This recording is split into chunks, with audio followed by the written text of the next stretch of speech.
Maka diceritakan dulu ada satu orang punya utang 500 dinar. Dia punya utang banyak sama orang. Kemudian datang waktunya semua pada nagih, maka dia kebingungan, nggak punya uang. Akhirnya dia pergi ke salah seorang saudagar, dia pinjam uang 500 dinar. Diberikan sama saudagar tadi. Sebelum diberikan ditanya, kapan mau kau kembalikan uang ini? Maka dia berkata, insya Allah di tanggal sekian saya kembalikan. Uang itu diambil, dia bayarkan hutangnya satu persatu. Selesai dibayarkan tidak tersisa uangnya. Gak ada sisa modal untuk dia putarkan supaya bisa membayar hutangnya yang 500 dinar ini. Karena apa? Memang dia pinjam sesuai dengan kadar hutangnya.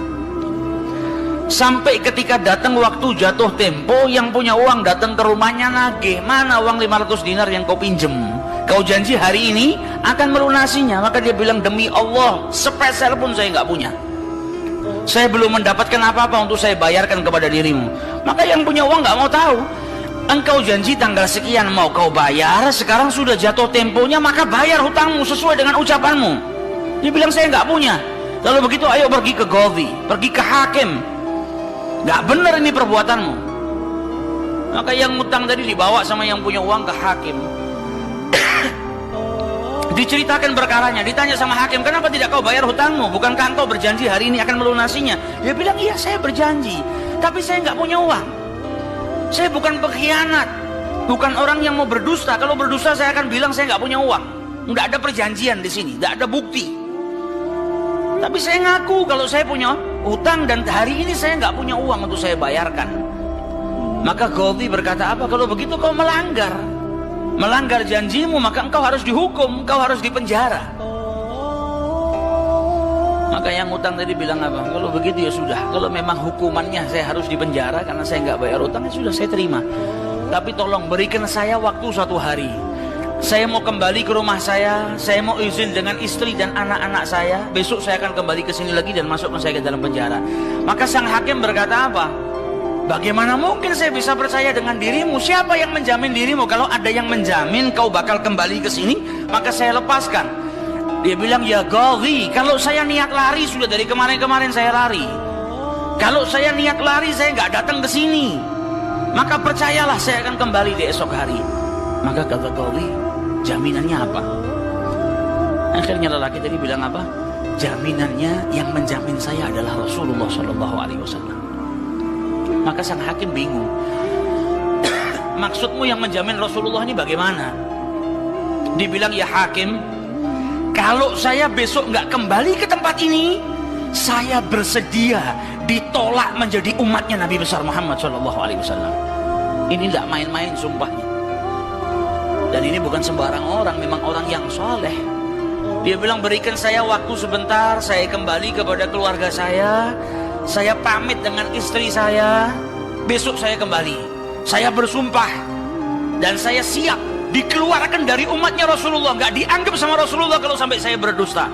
Maka si hakim tadi mendengar sumpahnya seperti ini, akhirnya dipercaya kalau begitu kembalilah.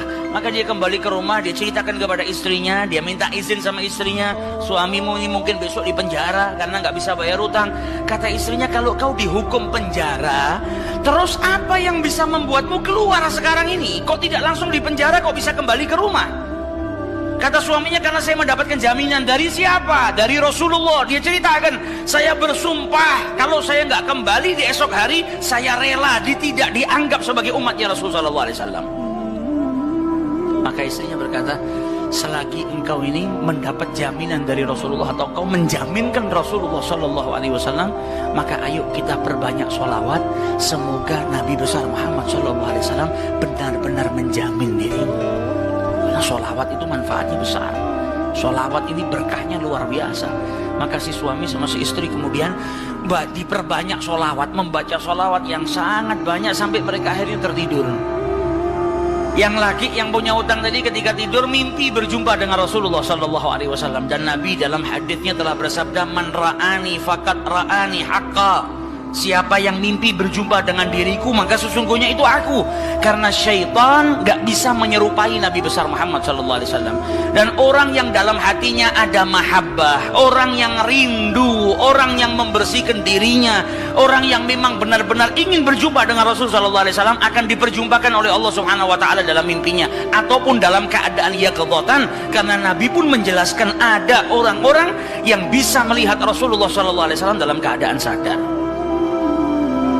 Sebagaimana dulu diriwayatkan ada seorang santri kepingin ketemu sama Rasulullah, pingin mimpi. Tanya sama gurunya, sama kiainya, ajarkan kepadaku caranya mimpi ketemu Rasulullah itu bagaimana. Kata kiainya, apa gampang, nanti malam kau makan ikan asin yang banyak, setelah makan jangan minum, kau tidur. Maka dia bingung, apa hubungannya ikan asin dengan mimpi ketemu Rasulullah? Praktekkan. Ini kiai mau mendidik santrinya yang betul-betul kepingin berjumpa dengan Rasulullah, pingin mimpi dengan Rasul SAW. Maka malam hari datang, dia makan ikan satu piring, setelah itu nggak minum, tidur. Bangun tidur, dia pergi ke gurunya, marah, mana saya nggak ngimpi ketemu Rasulullah. Kata gurunya, apa yang kau impikan? Kau mimpi ngelihat apa? Kata santri tadi, saya mimpi ngelihat laut, ngelihat sungai, ngelihat hujan, ngelihat air terjun. Kata gurunya, karena sebelum tidur yang kau rindukan adalah air. Kau makan ikan asin sehingga kau kehausan. Yang kau rindukan dan kau dambakan air. Maka apa yang kau rindukan dan apa yang kau dambakan datang dalam mimpi. Coba setiap kali kau tidur kau rindu dengan Rasulullah. Coba setiap kali kau tidur kau ingin sekali dan minta sama Allah Subhanahu Wa Taala akan diperjumpakan dengan Rasul Sallallahu Alaihi Wasallam. Maka kau akan diperjumpakan dengan Nabi besar Muhammad Sallallahu Alaihi Wasallam. Nah, ini yang diajarkan sama para ulama. Ini yang punya utang tadi mimpi ketemu Rasulullah Sallallahu Alaihi Wasallam. Dalam mimpinya apa kata Rasulullah? Kau jangan takut, jangan gelisah. Orang yang mahabbah, baca sholawatnya bukan sekedar baca, tapi baca dari lubuk hatinya, baca dengan penuh kecintaan. Mimpi berjumpa dengan Rasulullah dan berkahnya sholawat tadi bisa menyelamatkan orang, hajat-hajatnya bisa dikabulkan, dapat pertolongan dari Allah Subhanahu Wa Taala. Maka dalam mimpinya Rasulullah bilang apa? Besok pagi kau pergi, idhab ilal wali, pergi ke gubernur di tempatmu itu, bilang sama gubernur tadi, Rasulullah mengucapkan salam kepadamu, dan sampaikan kepada si gubernur, kalau setiap hari dia bersolawat kepada Rasulullah sebanyak 1000 kali, itu solawatnya sampai kepada Nabi Muhammad. Dan sampaikan kepada si gubernur, tadi malam dia itu kebingungan baca solawat sudah 1000 atau belum, ada salah dalam menghitung sehingga dia itu gelisah, saya sudah 1000 atau belum. Maka sampaikan kepada gubernur itu bahwasanya sholawatnya sudah sampai 1000, jadi dia nggak perlu gelisah. Bangun dari tidur, dia mau kembali ke Gawi, tapi sebelumnya dia pergi ke wali, pergi ke gubernur tadi. Sampai di rumahnya gubernur, dia sampaikan, wahai wali, wahai gubernur, Rasulullah menitipkan salam kepadamu. Kaget dia. Orang yang selama ini dia sholawati, gubernur ini gubernur yang cinta kepada Rasul Sallallahu Alaihi Wasallam, tiba-tiba ada orang yang datang bawakan salam dari Rasul Sallallahu Alaihi Wasallam.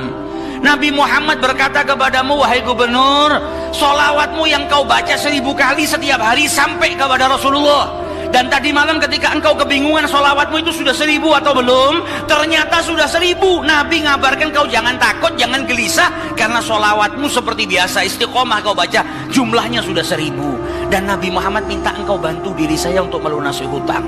Maka saking gembiranya dapat salam dari Rasulullah, dapat kabar kalau sholawatnya yang selama ini dia baca sampai kepada Rasul Sallallahu Alaihi Wasallam.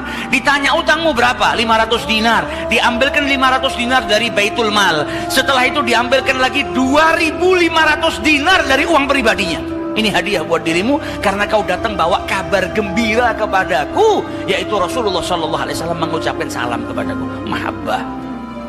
Kita belum tentu, kalau mungkin andai ada orang yang mimpi berjumpa dengan Rasulullah, kemudian Nabi mengucapkan salam kepada kita, belum tentu kita bahagia sampai bisa mengeluarkan harta seperti itu. Tapi orang-orang yang mahabbah, kecintaannya sama Rasulullah luar biasa. Maka dia pulang dari rumahnya si gubernur tadi bawa uang 3000 dinar. Utangnya cuma 500 dinar. Berkat sholawat dia bisa melunasi hutangnya. Maka dia pergi ke rumah qadhi, sebagaimana janjinya dia akan kembali.